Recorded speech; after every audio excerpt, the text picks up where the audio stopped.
Halo, perkenalkan nama saya Fenika Yanti Manurung dengan NPM 2141139. Saya dari kelas MNJ 21 Gabungan dan prodi saya S1 Manajemen. Sejarah Budi Utomo dan perannya dalam pergerakan nasional Indonesia.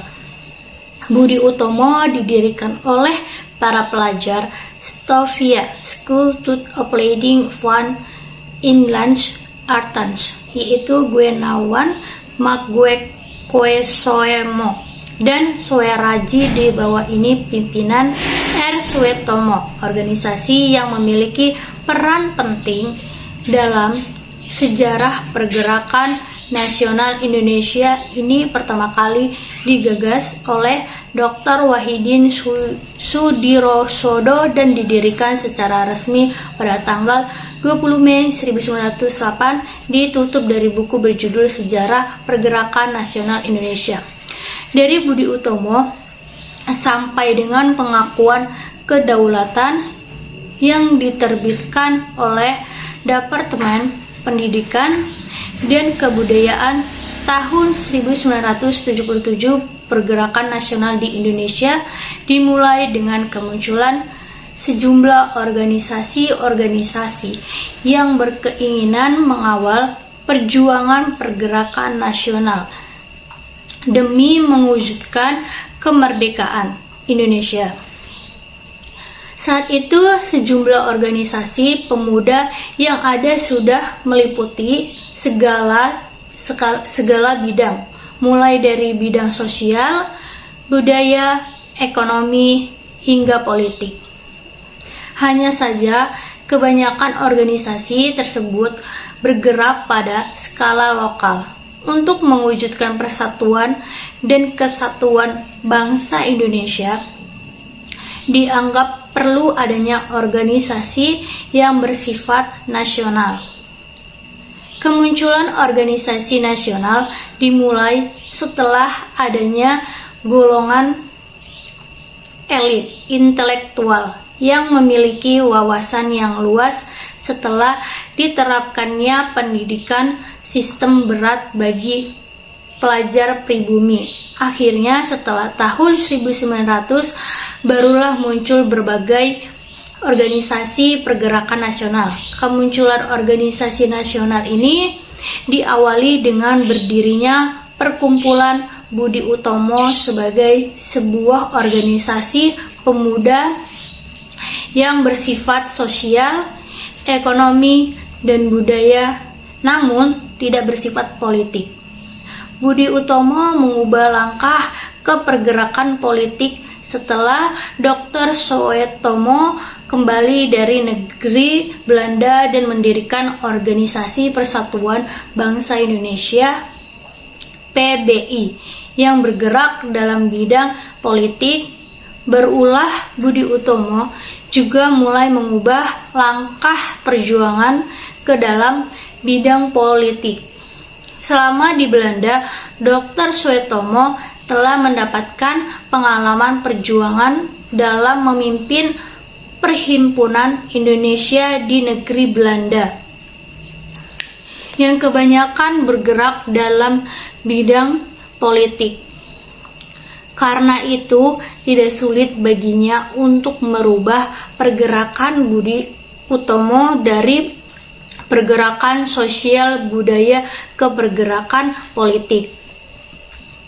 Pada tanggal 24-26 Desember 1935 dalam Kongres Budi Utomo yang diselenggarakan di Solo, terjadi fusi penggabungan antara PBI dengan Budi Utomo menjadi satu dengan nama Partai Indonesia Raya Parindra. Gerak langkah organisasi tersebut dalam bidang politik bahkan masih sangat terasa hingga jatuhnya pemerintahan Hindia Belanda.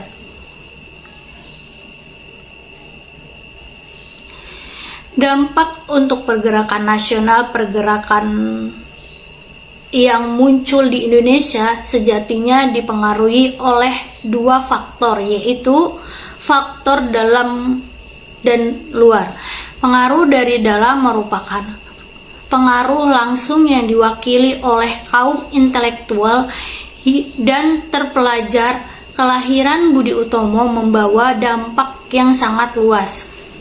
Organisasi ini bergerak di bidang pendidikan yang kemudian menjadi pelapor kesadaran masyarakat dalam merintis perkembangan yang harmonis bagi negara dan bangsa Hindia Belanda. Budi Utomo juga memberikan penekanan pada pendidikan karena bidang ini merupakan alat penting untuk memajukan suatu bangsa.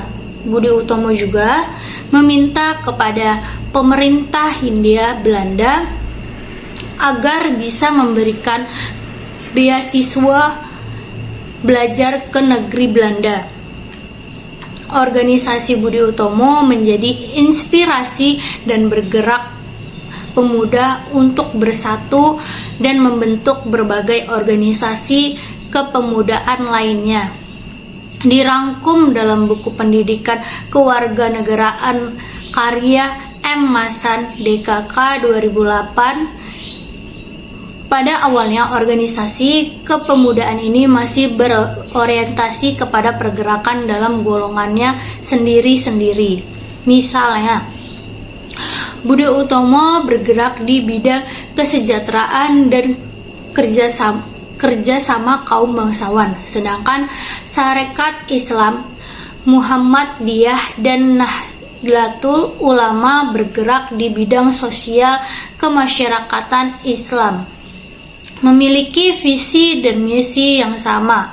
Pemuda-pemudi ini kerap berkumpul hingga akhirnya terbentuklah sebuah Kongres Pemuda-Pemudi. Kongres Pemuda ini masih belum membuahkan hasil yang berarti.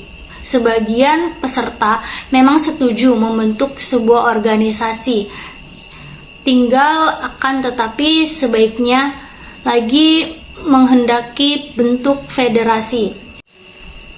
Sampai akhirnya Kongres Pemuda-Pemudi diadakan kembali dan mampu melahirkan peristiwa Sumpah Pemuda pada tanggal 27 dan 28 Oktober 1928. Keputusan ini diambil berdasarkan satu alasan, yaitu cita-cita untuk bersatu yang dirumuskan dalam bentuk ikrar Sumpah Pemuda. Sumpah ini merupakan janji pemuda yang mewakili masyarakat Indonesia untuk bersatu membentuk sebuah negara merdeka dan terbebas dari penjajahan. Sekian dari saya. Apabila ada salah kata, mohon maaf. Terima kasih.